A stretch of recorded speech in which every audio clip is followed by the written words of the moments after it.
D K Shivakumar direct hit, ಅದಕ್ಕೆ ಬಂತು big counter statement. ನೋಡಿ, ಡಿ ಕೆ ಶಿವಕುಮಾರ್ ಅವರು ಯಾವಾಗಲೂ ಒಂದು ಮಾತು ಹೇಳ್ತಿರ್ತಾರೆ, politics is not football game, it's chess game ಅಂತಿರ್ತಾರೆ. ಅಂದರೆ ಅವರು ಯಾವ ರೀತಿ ರಾಜಕೀಯ ರಣತಂತ್ರಗಾರಿಕೆಯನ್ನು ಮಾಡ್ತಾರೆ ಅನ್ನೋದು ಅವರ ಮಾತಿನಲ್ಲೇ ಹೇಳುವಂಥದ್ದು. ಅವರು ನಾನು ತಲೆ ಉಪಯೋಗಿಸಿ ಮೆದುಳನ್ನ ಬಳಸಿ ರಾಜಕಾರಣ ಮಾಡ್ತೀನಿ, ಕಾಲಲ್ಲಿ ಒದ್ದು ಮಾಡಲ್ಲ ಅನ್ನೋದನ್ನು ಅವ್ರು ಹೇಳ್ತಾ ಇರ್ತಾರೆ. ಅದು ಸೂಚ್ಯವಾಗಿ ಹೇಳುವಂಥದ್ದು.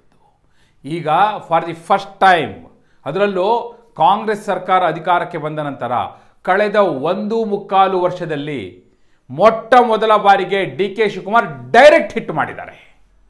ನೇರವಾದ ಒದೆತ, ಡೈರೆಕ್ಟಾಗಿಯೇ ಓಪನ್ ಆಗಿಯೇ ಈಗ ವಾರ್ಗೆ ಇಳಿದಿರುವಂಥದ್ದು. ಈ ಕಡೆ ನಾನು ಹೇಳಿದ್ನಲ್ಲ, ಬಿಗ್ ಕೌಂಟರ್ ಸ್ಟೇಟ್ಮೆಂಟು ಬಂದಿದೆ. ಹಾಗಾದರೆ ಡಿ ಕೆ ಶಿವಕುಮಾರ್ ಯಾವ ರೀತಿ ಡೈರೆಕ್ಟ್ ಹಿಟ್ ಮಾಡಿದ್ದಾರೆ, ಅದಕ್ಕೆ ಬಂದಿರುವಂಥ ಕೌಂಟರ್ ಸ್ಟೇಟ್ಮೆಂಟ್ ಏನು? ಎಸ್, ಆ ಎಲ್ಲ ವಿವರಗಳನ್ನ ಕೊಡೋ ಸಲುವಾಗಿ ನಾನು ಬಂದಿದ್ದೇನೆ. ಆತ್ಮೀಯರೇ, ವಾರ್ತೆ ವಿಶೇಷ ಕಾರ್ಯಕ್ರಮಕ್ಕೆ ಸ್ವಾಗತ. ನಾನು ವೀರೇಂದ್ರ ಉಪ್ಪುಂದ. ನೋಡಿ, ಭಾಳಷ್ಟು ಡೆವಲಪ್ಮೆಂಟ್ ಆಗ್ತಾ ಇದೆ. ಅದರಲ್ಲೂ ಕಾಂಗ್ರೆಸ್ನ ಪಡಸಾಲೆಯಲ್ಲಿ ನೀವು ನಿರೀಕ್ಷೆ ಮಾಡಲಿಕ್ಕೆ ಸಾಧ್ಯ ಇಲ್ಲ, ಅಷ್ಟೊಂದು ಬೆಳವಣಿಗೆಗಳಾಗ್ತಾ ಇದೆ. ಒಂದು ಕಡೆ ಸಿದ್ದರಾಮಯ್ಯನವರು ಅಹಿಂದಾನ ಪುಷ್ ಮಾಡ್ತಾ ಇದ್ದಾರೆ, SC/ST ಮೀಟಿಂಗು. ಮತ್ತೊಂದು ಕಡೆ ಜಾತಿ ಗಣತಿಯನ್ನು ಈಗಾಗಲೇ ಮಂಡಿಸ್ತೀವಿ, ಸಚಿವ ಸಂಪುಟದಲ್ಲಿ ಅಂಗೀಕಾರ ಮಾಡ್ತೀವಿ ಅಂತ ಹೊರಟಿದ್ದಾರೆ. ಹಾಗೆ ಮೇಲಿಂದ ಮೇಲೆ ಅವರು ಹೇಳ್ತಾ ಇದ್ದಾರೆ ಸದಾಶಿವ ಆಯೋಗದ ವರದಿ ಜಾರಿ ವಿಚಾರವನ್ನ, ಅಂದರೆ ಅವರು ಅಹಿಂದ ಪುಷ್ ಮಾಡ್ತಾ ಇದ್ದಾರೆ. ಇದೆಲ್ಲ ಯಾಕೆ ಮಾಡ್ತಿದ್ದಾರೆ ಅಂದರೆ ಅವರು ಒಂದು ತೀರ್ಮಾನಕ್ಕೆ ಬಂದಿದ್ದಾರೆ, ಮುಂದಿನ ರಾಜಕಾರಣ ಏನಿದೆ ಅದು ಅಹಿಂದ ಆಧಾರಿತವಾಗಿ ಹೋಗಬೇಕು. ಯಾಕೆ ಹೋಗಬೇಕು ಅಂದರೆ ಈಗ ಡಿ ಕೆ ಶಿವಕುಮಾರ್ ಅವರು ಡೈರೆಕ್ಟ್ ಹಿಟ್ ಮಾಡಿದಾರಲ್ಲ, ಅದೇ ಕಾರಣಕ್ಕಾಗಿ ಹೀಗೆ ಡೈರೆಕ್ಟ್ ಹಿಟ್ ಮಾಡ್ತಾರೆ ಅನ್ನೋದನ್ನು ಅವರು ಅಂದಾಜು ಮಾಡಿದ್ರು. ಡಿ ಕೆ ಶಿವಕುಮಾರ್ ಏನನ್ನ ಡೈರೆಕ್ಟಾಗಿ ಹಿಟ್ ಮಾಡಿರುವಂಥದ್ದು ನೋಡಿ. ಅವರ ಗುರಿ ಏನು? ಮುಖ್ಯಮಂತ್ರಿ ಪಟ್ಟ. ನಿಮಗೆ ಚೆನ್ನಾಗಿಯೇ ಗೊತ್ತು, ಶತಾಯಗತಾಯ ತಾನು ಮುಖ್ಯಮಂತ್ರಿ ಆಗಬೇಕು ಅನ್ನೋದು ಡಿ ಕೆ ಶಿವಕುಮಾರ್ ಅವರ ಹೋರಾಟ. ಆದರೆ ಈಗ ಅವರು ಡೈರೆಕ್ಟ್ ಹಿಟ್ ಮಾಡಿರೋದು ಮುಖ್ಯಮಂತ್ರಿ ಪಟ್ಟಕ್ಕೋಸ್ಕರ ಅಲ್ಲ, ಗುರಿ ಮುಖ್ಯಮಂತ್ರಿ ಪಟ್ಟವೇ. ಆದರೆ ಈಗ ತಕ್ಷಣಕ್ಕೆ ಅವರು KPCC ಅಧ್ಯಕ್ಷ ಗಾದಿಯನ್ನು ಉಳಿಸ್ಕೊಳ್ಬೇಕಾಗಿದೆ. ಆ ಕಡೆ ಸಿದ್ದರಾಮಯ್ಯ ಆ್ಯಂಡ್ ಟೀಮ್ಗೆ ಡಿ ಕೆ ಶಿವಕುಮಾರ್ ಅವ್ರನ್ನ KPCC ಅಧ್ಯಕ್ಷ ಗಾದಿಯಿಂದ ಕೆಳಗಿಳಿಸಬೇಕಾಗಿದೆ. ಅದಕ್ಕೋಸ್ಕರ ಅವರು ಮೀಟಿಂಗ್ ಮೇಲೆ ಮೀಟಿಂಗ್ ಮಾಡ್ತಾ ಇದ್ದಾರೆ. ಹಾಗೂ ಯಾವುದೆಲ್ಲ ಡಿ ಕೆ ಶಿವಕುಮಾರ್ ಅವರಿಗೆ ಬೇಡವೋ ಅವೆಲ್ಲವನ್ನೂ ಮಾಡ್ತಾ ಇದ್ದಾರೆ. ಫಾರ್ ಎಕ್ಸಾಂಪಲ್, ಜಾತಿ ಗಣತಿ ವರದಿಯನ್ನು ಅಂಗೀಕಾರ ಮಾಡ್ತೀವಿ ಅಂತ ಹೊರಟಿರೋದಿದೆಯಲ್ಲ. ಡಿ ಕೆ ಶಿವಕುಮಾರ್ ಅವರು ಜಾತಿ ಗಣತಿಯ ವಿರುದ್ಧ ನಿಲುವು ತಳೆದವರು. ಈಗಷ್ಟೇ ಅಲ್ಲ, 2013ರಿಂದ 2018 ನಡುವೆ ಸಿದ್ದರಾಮಯ್ಯನವರು ಯಾವಾಗ ಫಸ್ಟ್ ಟೈಮ್ ಈ ಜಾತಿ ಗಣತಿ ವರದಿಯನ್ನು ಮಾಡಿಸಿದ್ರಲ್ಲ, ಈಗ ಅಂಗೀಕಾರ ಮಾಡ್ಲಿಕ್ಕೆ ಹೊರಟಿರೋದು ಆ ಜಾತಿ ಗಣತಿ ವರದಿ ಪರಿಷ್ಕರಣೆ ಆದ ನಂತರ ಜಯಪ್ರಕಾಶ್ ಹೆಗ್ಡೆ ಅವರ ನೇತೃತ್ವದಲ್ಲಿ ಶಾಶ್ವತ ಹಿಂದುಳಿದ ವರ್ಗಗಳ ಆಯೋಗ ಕೊಟ್ಟಂಥ ವರದಿಯನ್ನು ಈಗ ಅಂಗೀಕಾರ ಮಾಡಲಿಕ್ಕೆ ಹೊರಟಿರೋದು. ಆದರೆ ಮೂಲ ವರದಿ ಇತ್ತಲ್ಲ, ಪರಿಷ್ಕರಣೆ ಆಗೋದಕ್ಕೂ ಮೊದಲು ಕಾಂತರಾಜ್ ಅವರು ಕೊಟ್ಟಿದ್ದು. ಆ ವರದಿಯನ್ನೇ ಅಂಗೀಕಾರ ಮಾಡಲಿಕ್ಕೆ ರೆಡಿಯಾಗಿದ್ದರು ಸಿದ್ದರಾಮಯ್ಯನವರು. ಆದರೆ ಇದೇ ಡಿ ಕೆ ಶಿವಕುಮಾರ್ ಮೂಲ ಕಾಂಗ್ರೆಸ್ಸಿಗರೆಲ್ಲರನ್ನೂ ಕೂಡ ಒಟ್ಟುಗೂಡಿಸಿಕೊಂಡು ಮಲ್ಲಿಕಾರ್ಜುನ್ ಖರ್ಗೆ ಅವರ ನೇತೃತ್ವದಲ್ಲಿ ಅದಕ್ಕೆ ತಡೆ ಹಾಕಿದ್ರು. ಈಗ ಯಾವ ಸಮಯ ಬಂದಿದೆ ಅಂದರೆ ಈ ಜಾತಿ ಗಣತಿಯನ್ನು ಅಂಗೀಕಾರ ಮಾಡಲಿಕ್ಕೆ ಹೋದರೆ, ಈಗ ಇತ್ತೀಚಿನ ಉದಾಹರಣೆ ಕೊಡ್ತೀನಿ. ಡಿ ಕೆ ಶಿವಕುಮಾರ್ ಅವರು ಇದು ಒಕ್ಕಲಿಗರಿಗೆ ಅನ್ಯಾಯ ಆಗುತ್ತೆ, ಇದು ವೈಜ್ಞಾನಿಕವಾಗಿಲ್ಲ ಅಂಥೇಳಿ ಒಕ್ಕಲಿಗ ಸಂಘದವರು ಎಲ್ಲ ಒಗ್ಗೂಡಿ, ಒಕ್ಕಲಿಗ ಸಂಘಟನೆಗಳೆಲ್ಲ ಒಗ್ಗೂಡಿ ಸಿದ್ಧಪಡಿಸಿದಂಥ ಮನವಿ ಪತ್ರಕ್ಕೆ, ಮೆಮೊರಂಡಮ್ಗೆ ಸಹಿ ಮಾಡಿದ್ರು. ಜಾತಿ ಗಣತಿಯ ವಿರುದ್ಧ ನಿಲುವು ತಳೆದಿದ್ರು. ಸಹಜವಾಗಿ ಈಗ ಆ ಜಾತಿ ಗಣತಿಯನ್ನು ಅಂಗೀಕಾರ ಮಾಡ್ತಾರೆ ಅಂದರೆ ಡಿ ಕೆ ಶಿವಕುಮಾರ್ ಅವರಿಗೆ ಸಹಜವಾಗಿ ಅದು ಇಕ್ಕಟ್ಟಿನ ಪರಿಸ್ಥಿತಿಯನ್ನು ತರುತ್ತೆ. ಅವರು ಸಮುದಾಯದ ನಾಯಕನಾಗಿ ಹೊರಹೊಮ್ಮಬೇಕು ಅಂತ ಏನು ಪ್ರಯತ್ನ ಮಾಡ್ತಿದ್ದಾರಲ್ಲ, ಅದಕ್ಕೆ ಹಿನ್ನಡೆ ಆಗುತ್ತೆ. ನಂಬರ್ 1. ಈಗ ಡಿ ಕೆ ಶಿವಕುಮಾರ್ ಅವರು ಡೈರೆಕ್ಟ್ ಹಿಟ್ ಮಾಡಿರೋದೇನು? ಅವರ ಗುರಿ KPCC ಅಧ್ಯಕ್ಷ ಸ್ಥಾನವನ್ನು ಉಳಿಸ್ಕೊಳ್ಳೋದು. ಅದಕ್ಕೋಸ್ಕರ ಹೋಗಿ KPCC ಅಧ್ಯಕ್ಷ ಸ್ಥಾನ ಉಳಿಸ್ಕೊಡಿ ಅಂತ ಕೇಳ್ತಿಲ್ಲ ಅವರು. ನೋಡಿ, ಈಗಾಗಲೇ ಏನು ಸಭೆಗಳೆಲ್ಲ ನಡೀತಾ ಇದೆ ಕರ್ನಾಟಕದಲ್ಲಿ, ನಾನು ವಿದೇಶದಲ್ಲಿದ್ದಾಗ ನಡೆದಂಥ ಸಭೆ ಹಾಗೂ ಈಗ ಮತ್ತೆ ನಡೆಸಲು ಸಿದ್ಧವಾಗಿರುವಂಥ ಸಭೆ. ಮೊದಲನೇದಾಗಿ ಆ ಸಭೆಗಳಿಗೆ ಬ್ರೇಕ್ ಹಾಕಿ ಅಂತಿದ್ದಾರೆ ಅವರು. ಯಾಕಂದರೆ ಮೊನ್ನೆ ಸತೀಶ್ ಜಾರಕಿಹೊಳಿ ಅವ್ರ ಮನೇಲಿ ಮೀಟಿಂಗ್ ಆಯ್ತಲ್ಲ, ಅದರ ಬೆನ್ನಲ್ಲೇ ಈಗ ಡಾಕ್ಟರ್ G ಪರಮೇಶ್ವರ್ ಅವರು ಮತ್ತೊಂದು ಸಭೆಯನ್ನು ಕರೆದಿದ್ದಾರೆ. ಅವರದೇ ನೇತೃತ್ವದಲ್ಲಿ ಮುಖ್ಯಮಂತ್ರಿಗಳಿಗೂ ಆಹ್ವಾನ ಕೊಟ್ಟಿದ್ದಾರೆ. ಅಹಿಂದ ನಾಯಕರಿಗೆ ಎಲ್ರಿಗೂ ಆಹ್ವಾನ ಇದೆ, ಹಾಗೆ ಉಳಿದವರು ಬರಬಹುದು ಅನ್ನುವಂಥ ಮುಕ್ತ ಆಹ್ವಾನವನ್ನು ಕೊಟ್ಟಿದ್ದಾರೆ. ಅಲ್ಲಿಗೆ ಒಂದು ಕ್ಲಿಯರ್, ನಾವು ಸುಮ್ಮನೆ ಕೂಡೋರಲ್ಲ ಅನ್ನೋ ಮೆಸೇಜ್ನ ಅವ್ರು ಕೊಡ್ತಾ ಇದ್ದಾರೆ. ಇದೆಲ್ಲವನ್ನು ಅರ್ಥಕೊಂಡೇ ಡಿ ಕೆ ಶಿವಕುಮಾರ್ ಡೆಲ್ಲಿಗೆ ಹೋಗಿ ಡೈರೆಕ್ಟ್ ಹಿಟ್ ಮಾಡಿರೋದು ಏನು ಗೊತ್ತಾ? ಸಭೆಗೆಲ್ಲ ಬ್ರೇಕ್ ಹಾಕಿ ಅನ್ನೋದು ಪಾರ್ಟ್. ಅದನ್ನು ಹೇಳಿದ್ದಾರೆ. KC ವೇಣುಗೋಪಾಲ್ ಅವ್ರ ಜೊತೆ ಮಾತನಾಡಿದಾಗ ಈ ರೀತಿಯ ಸಭೆಗಳು ಮೇಲಿಂದ ಮೇಲೆ ಆಗ್ತಾ ಇದೆ, ಅದಕ್ಕೆ ಬ್ರೇಕ್ ಹಾಕಿ ಅಂತ ಹೇಳಿದ್ದಾರೆ. ನೋಡಿ, ರಾಜಕಾರಣಿಗಳು ಹೆಂಗಿರ್ತಾರೆ ಅಂತ ನೋಡಿ, ಭಾರಿ ಮಜವಾಗಿದೆ.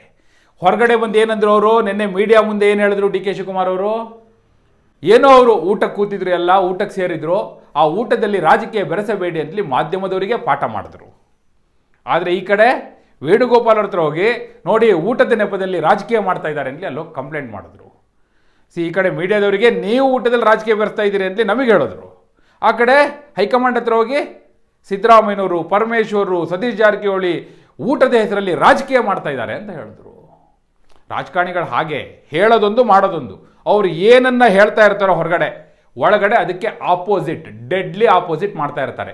ಡಿ ಕೆ ಶಿವಕುಮಾರ್ ಅದನ್ನೇ ಮಾಡಿದ್ದಾರೆ. ಆದರೆ ಅವರು ಡೈರೆಕ್ಟ್ ಹಿಟ್ ಮಾಡಿರೋದೇನು ಅಂದರೆ, ನೇರವಾಗಿ ಹೇಳಿದ್ದಾರೆ ನಾನು ಮುಖ್ಯಮಂತ್ರಿ ಆಗಬೇಕು. ಇದು ಮೊಟ್ಟ ಮೊದಲ ಬಾರಿಗೆ ಹೇಳಿರುವಂಥದ್ದು ಡಿ ಕೆ ಶಿವಕುಮಾರ್ ಅವರು. ಕಳೆದ 1.25 ವರ್ಷದಲ್ಲಿ ಯಾವಾಗಲೂ ನೇರವಾಗಿ ಅವರು ಹೇಳಿರಲಿಲ್ಲ.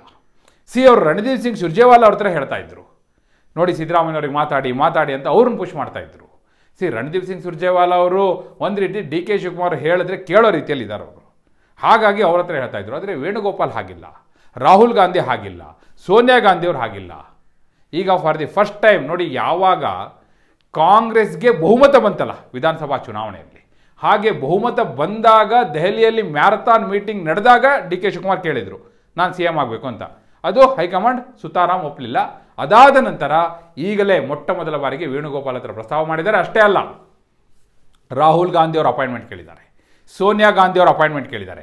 ಅವರ ಮುಂದೆಯೂ ಪ್ರಸ್ತಾಪ ಮಾಡಲಿಕ್ಕೆ ರೆಡಿ ಆಗಿದ್ದಾರೆ. ಅವ್ರ ಮುಂದೆಯೂ ಪ್ರಸ್ತಾವ ಮಾಡಿಯೇ ಮಾಡ್ತಾರೆ. ಫಸ್ಟ್ ಟೈಮ್ ನಾನು ಮುಖ್ಯಮಂತ್ರಿ ಆಗಬೇಕು ಅಂತ ಕೇಳ್ತಾ ಇದ್ದಾರೆ. ಇದ್ಯಾಕೆ ಕೇಳ್ತಾ ಇದ್ದಾರೆ ಅಂದರೆ, KPCC ಅಧ್ಯಕ್ಷ ಗಾದಿಯಿಂದ ಅವ್ರು ಕೆಳಗಿಳಿಸಲಿಕ್ಕೆ ಪ್ರಯತ್ನ ಮಾಡ್ತಿದ್ದಾರಲ್ಲ, ಮುಖ್ಯಮಂತ್ರಿ ಆಗಬೇಕು ಅಂತ ಕೇಳಿದ್ರೆ ಕಡೆ KPCC ಅಧ್ಯಕ್ಷ ಸ್ಥಾನ ಆದರೂ ಉಳಿಸ್ಕೊಳ್ಬೋದು. ಒಂದು ವೇಳೆ ಹೈಕಮಾಂಡ್ ಈಗ ಮುಖ್ಯಮಂತ್ರಿ ಮಾಡಲಿಕ್ಕೆ ಸಾಧ್ಯ ಇಲ್ಲ ಅನ್ನೋದಾದರೆ, ನಾನು ಯಾವಾಗ ಮುಖ್ಯಮಂತ್ರಿ ಆಗ್ತೀನೋ ಅಲ್ಲಿಯವರೆಗೂ ನಾನು KPCC ಅಧ್ಯಕ್ಷನಾಗಿ ಮುಂದುವರಿಬೇಕು. ಸೋನಿಯಾ ಗಾಂಧಿ ಅವರು ಈ ಹಿಂದೆ ಡಿ ಕೆ ಶಿವಕುಮಾರ್ ಅವರಿಗೆ ಒಂದು ಮಾತು ಕೊಟ್ಟಿದ್ದಿದೆ. ಡಿ ಕೆ ಶಿವಕುಮಾರ್ ಅವರು ಯಾವಾಗ ತಾನು ಸಿ ಎಂ ಆಗೋಲ್ಲ ಅನ್ನೋದು ಪಕ್ಕ ಆಯಿತು, ರಾಹುಲ್ ಗಾಂಧಿಯವರೇ ಇಲ್ಲ ಸಿದ್ದರಾಮಯ್ಯವರೇ ಮುಖ್ಯಮಂತ್ರಿ ಅನ್ನೋದನ್ನು ವಿಧಾನಸಭೆ ಚುನಾವಣೆಯಲ್ಲಿ ಬಹುಮತ ಬಂದಾಗ ದೆಹಲಿ ನಡೆದಂಥ ಸಭೆಯಲ್ಲಿ ಹೇಳಿದ್ರು. ಆಗ ಸೋನಿಯಾ ಗಾಂಧಿ ಅವ್ರನ್ನ ಭೇಟಿ ಆಗಬೇಕು ಅಂತ ಕೂತಿದ್ರು. ಸೋನಿಯಾ ಗಾಂಧಿ ಅವರು ಆಗ ಸಿಗಲಿಲ್ಲ. ಅವರು ಹಿಮಾಚಲ್ ಪ್ರದೇಶದಲ್ಲಿ ಇದ್ದರು. ಅವರ ಆರೋಗ್ಯದ ಹಿನ್ನೆಲೆಯಲ್ಲಿ ಅಲ್ಲಿ ರೆಸ್ಟಿಗೆ ಹೋಗಿದ್ದರು. ಪ್ರಿಯಾಂಕಾ ಗಾಂಧಿ ಅವರು ಅಲ್ಲೇ ಇದ್ದರು. ಫೋನಲ್ಲಿ ಮಾತನಾಡಿದ್ರು. ಫೋನಲ್ಲಿ ಮಾತನಾಡಿದಾಗ ಡಿ ಕೆ ಶಿವಕುಮಾರ್ ಅವರು ನೇರವಾಗಿ ಕೇಳಿದರು, ನಾನು ಸಿ ಎಂ ಆಗಬೇಕು ಅಂತ. ನೀವು ಒಂದಲ್ಲ ಒಂದಿನ ಸಿ ಎಂ ಆಗ್ತೀರಿ ಅನ್ನುವಂಥ ಭರವಸೆಯನ್ನು ಸೋನಿಯಾ ಗಾಂಧಿ ಅವರು ಕೊಟ್ಟಿದ್ದರು. ಯಾವಾಗ ಅಂತ ಹೇಳಿರಲಿಲ್ಲ. ಈಗ ಅದನ್ನೇ ಇಟ್ಕೊಂಡು ಕೇಳೋ ಸಲುವಾಗಿಯೇ ಸೋನಿಯಾ ಗಾಂಧಿ ಅವ್ರ ಭೇಟಿಗೆ ಡಿ ಕೆ ಶಿವಕುಮಾರ್ ಅವರು ಪ್ರಯತ್ನ ಮಾಡ್ತಿರೋದು. ಈಗ ನನ್ನ ಸಿ ಎಂ ಮಾಡಿ ಅಂತ ಕೇಳ್ತಾರೆ. ಅವರು ಒಂದು ವೇಳೆ ಆಗೋದಿಲ್ಲ, ಈಗ ಸಾಧ್ಯ ಇಲ್ಲ ಅಂದರೆ, ಆಯಿತು ಬೇಡ, ನೀವು ನನಗೆ ಮಾತು ಕೊಟ್ಟಿದ್ರಿ ಸಿ ಎಂ ಮಾಡ್ತೀನಿ ಅಂತ, ನಾನು ಸಿ ಎಂ ಆಗೋವರೆಗೂ KPCC ಅಧ್ಯಕ್ಷನಾಗಿರಲಿಕ್ಕೆ ಅವಕಾಶ ಕೊಡಿ. ಇದು ಡಿ ಕೆ ಶಿವಕುಮಾರ್ ಅವರು ಈಗ ಹಾಕಿರುವಂಥ ಗೂಗ್ಲಿ. ಆದರೆ ಸಿದ್ದರಾಮಯ್ಯ ಟೀಮ್ ಅದನ್ನೆಲ್ಲ ಕೇಳಲಿಕ್ಕೆ ರೆಡಿ ಇಲ್ಲ. ಯಾವಾಗ KC ವೇಣುಗೋಪಾಲ್ ಅವರು ಘೋಷಣೆಯನ್ನು ಮಾಡಿದ್ರಲ್ಲ, ಮುಖ್ಯಮಂತ್ರಿಗಳು ಹಾಗೂ ಡಿ ಕೆ ಶಿವಕುಮಾರ್ ಏಕೈಕ ಉಪಮುಖ್ಯಮಂತ್ರಿ ಅಂತ, ಆಗ Lok Sabha ಚುನಾವಣೆವರೆಗೂ D K Shivakumar KPCC ಅಧ್ಯಕ್ಷ ಅಂತ ಹೇಳಿದರು. ಅದನ್ನು ಇಂಪ್ಲಿಮೆಂಟ್ ಮಾಡಿ ಅಂತ ಅವ್ರು ಪಟ್ಟಿಟ್ಕೊಂಡು ಕೂರ್ತಾರೆ. ಮತ್ತು ಡಿ ಕೆ ಶಿವಕುಮಾರ್ ಎಷ್ಟರ ಮಟ್ಟಿಗೆ ರೆಡಿ ಆಗಿದ್ದಾರೆ ಅಂದರೆ, ನನ್ನನ್ನು ನೀವು ಯಾವಾಗ ಸಿ ಎಂ ಮಾಡಿದ್ರು ಸರ್ಕಾರವನ್ನು ಉಳಿಸಿಕೊಳ್ಳುವ ಜವಾಬ್ದಾರಿ ನಂದು ಅಂತ ಹೇಳಿದ್ದಾರೆ. ಇನ್ಫ್ಯಾಕ್ಟ್ ಫಾರಿನ್ನಲ್ಲಿ ಅವ್ರು ಕೂತು ಕೆಲವು JDS ಶಾಸಕರ ಜೊತೆ ಮಾತನಾಡಿದ್ದಾರೆ ಅನ್ನುವಂಥ ಮಾಹಿತಿ ಇದೆ. JDS ಶಾಸಕರಿಗೆ ಅವ್ರು ಕೊಟ್ಟಿರೋ ಆಫರ್ ಏನಂದರೆ, ನಾನು ಮುಖ್ಯಮಂತ್ರಿ ಆಗುವ ಸಂದರ್ಭ ಬಂದರೆ, ಆಗ ಏನಾದರೂ ಡಿಸ್ಟರ್ಬೆನ್ಸ್ ಕ್ರಿಯೇಟ್ ಆದರೆ ನೀವು ನನಗೆ ಸಾಥ್ ಕೊಡಿ, ನಿಮಗೆ ಬೇರೆ ಯಾವುದೇ ಇಚ್ಛೆ ಇದ್ದರೆ ಅದನ್ನು ಪೂರೈಸುವ ಜವಾಬ್ದಾರಿ ನನ್ನದು ಅಂತ ಸಂದರ್ಭ ಬಂದಾಗ ನನ್ನ ಜೊತೆ ಇರಿ, ಇವತ್ತೇ ಬನ್ನಿ ಅಂತ ನಾನು ಕರೆಯೋಲ್ಲ ಅಂಥೇಳಿ JDS ನಾಯಕರಿಗೂ JDS ಶಾಸಕರಿಗೂ ಕೆಲವರಿಗೆ ಇವ್ರ ಜೊತೆ ಅಂಡರ್ಸ್ಟ್ಯಾಂಡಿಂಗಲ್ಲಿ ಇದ್ದಾರಲ್ಲ, ಈಗ GT ದೇವೇಗೌಡರು ಇಂಥವ್ರಲ್ಲ, ಅವ್ರ ಜೊತೆ ಮಾತನಾಡಿದ್ದಾರೆ. ಕಂದಕೂರ್ ಇವರಿಗೆಲ್ಲ ಒಂದು ಮೆಸೇಜ್ನ ತಲುಪಿಸಿದ್ದಾರೆ. ಅಲ್ಲಿಗೆ ಡಿ ಕೆ ಶಿವಕುಮಾರ್ ಎಷ್ಟರ ಮಟ್ಟಿಗೆ ರೆಡಿ ಆಗಿದ್ದಾರೆ ಅಂದರೆ, ನನ್ನ ನೀವು ಸಿ ಎಂ ಮಾಡಿದ್ರೆ ಸರ್ಕಾರ ಉಳಿಸ್ಕೊಳ್ಳೋ ಜವಾಬ್ದಾರಿ ನಂದು ಅನ್ನೋ ಮೆಸೇಜ್ನೂ ಹೈಕಮಾಂಡ್ಗೆ ರವಾನೆ ಮಾಡಲಿಕ್ಕೆ ಅವ್ರು ಹೋಗಿದ್ದಾರೆ. ಇಲ್ಲಿಗೆ ಡಿ ಕೆ ಶಿವಕುಮಾರ್ ಅವರು ಈಗ ಡೈರೆಕ್ಟ್ ಈಗ ಫುಟ್ಬಾಲ್ ಗೇಮಿಗೆ ಇಳಿದಿದ್ದಾರೆ. ಅದಕ್ಕೆ ನಾವು ಡೈರೆಕ್ಟ್ ಹಿಟ್ ಅಂತಿದ್ದು. ಆದರೆ ಈ ಕಡೆ ಸಿದ್ದರಾಮಯ್ಯನವರು ಅದಕ್ಕೆ ಡೋಂಟ್ ಕೇರ್ ಅಂತ ಹೇಳ್ಕೊಂಡು ಅಹಿಂದ ಅದನ್ನು ಪುಷ್ ಮಾಡ್ಕೊಂಡು ಹೊಡ್ತಾ ಇದ್ದಾರೆ. ನೋಡಿ, ಸದ್ಯದಲ್ಲೇ ಒಂದು ಸಮಾವೇಶ ಮಾಡಲಿಕ್ಕೆ ರೆಡಿ ಆಗ್ತಾ ಇದ್ದಾರೆ. ಪರಿಶಿಷ್ಟ ಜಾತಿ ಹಾಗೂ ಪರಿಶಿಷ್ಟ ಪಂಗಡದ ಸಮಾವೇಶನ ಮಾಡಲಿಕ್ಕೂ ಸಿದ್ಧರಾಗ್ತಾ ಇದ್ದಾರೆ.